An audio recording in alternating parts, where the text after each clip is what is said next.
So these numbers are very important because they give us a sense of how long it's going to take, how hard it's going to be to get the economy back up on its feet again. Economists are expecting another 5 million Americans file for unemployment benefits last week, and that would bring the total for the last 3 weeks to 15 million.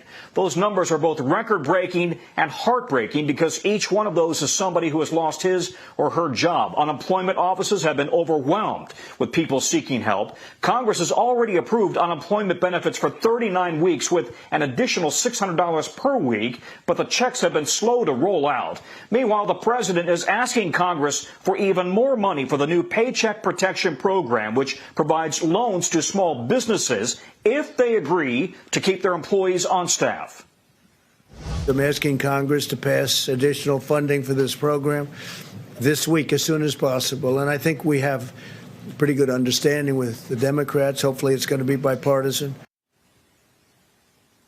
Republicans and Democrats, though, are divided over how the money will be spent. Democrats want to ensure that at least some of it goes to hospitals, to states, and also to food stamps. One survey finds nearly a third of apartment renters were unable to pay their rent in the first week of this month. And retailers and restaurants have been among the hardest hit, as you know. One poll showing a 59% decline in the restaurant business compared to last year, but you can expect that number will continue to drop even further. Guys, back to you. All right, Tom, thank you so much.